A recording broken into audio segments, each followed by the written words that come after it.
Then, too, the Queen of Sheba, having heard of the fame of Solomon in the name of the Lord, arrived to test him with enigmas.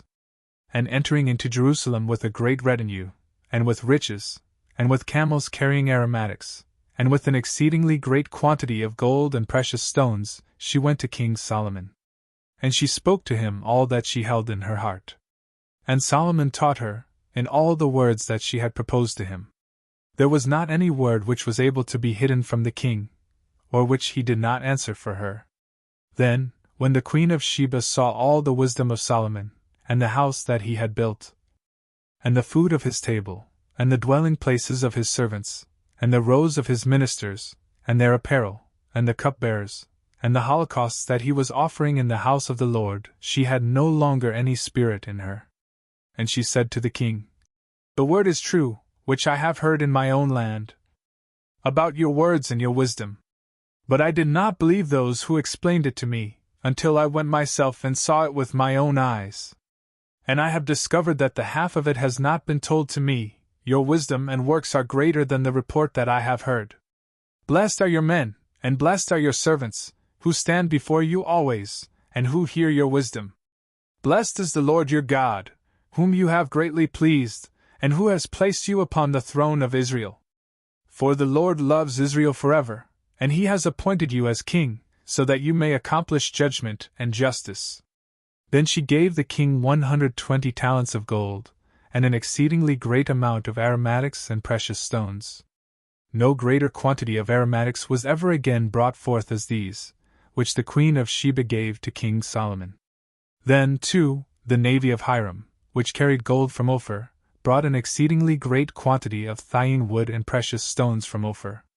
And the king made, from the thyine wood, the posts of the house of the Lord, and of the house of the king, and citharas and lyres for the musicians.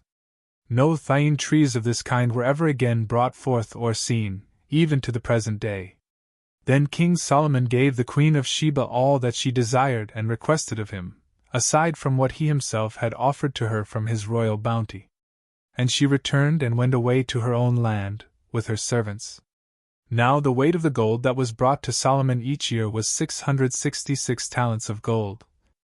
Aside from what was brought to him by the men who were over the tributes, and by the merchants, and by those selling every kind of small item, and by all the kings of Arabia, and by the rulers of the land. Also, King Solomon made 200 large shields from the purest gold. He dispensed 600 shekels of gold for the layers of one shield. And for the 300 crescent-shaped shields of tested gold, there were 300 minas of gold covering one shield.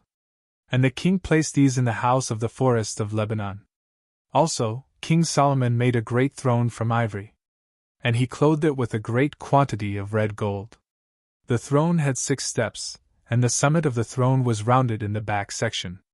And there were 2 hands, on one side and the other, holding the seat. And 2 lions were standing beside each hand, with 12 little lions standing upon the 6 steps, on one side and the other.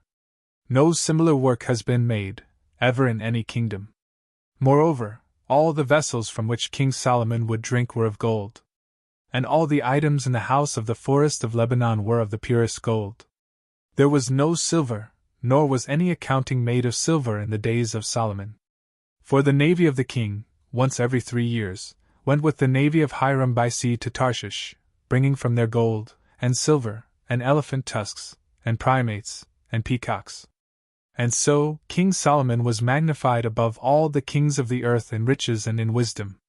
And all the earth desired to see the face of Solomon, so as to hear his wisdom, which God had granted to his heart. And each one brought him gifts, vessels of silver and of gold, clothing and weapons of war, as well as aromatics, and horses, and mules throughout each year. And Solomon gathered together the chariots and horsemen. And he had 1,400 chariots, and 12,000 horsemen. And he placed them in the walled cities, and with the king at Jerusalem. And he caused silver to be as abundant in Jerusalem as stones, and he supplied a multitude of cedars like the sycamores that grow in the plains. And horses were brought for Solomon from Egypt and from Cu. For the merchants of the king were buying these from Cu. And they paid out the established price.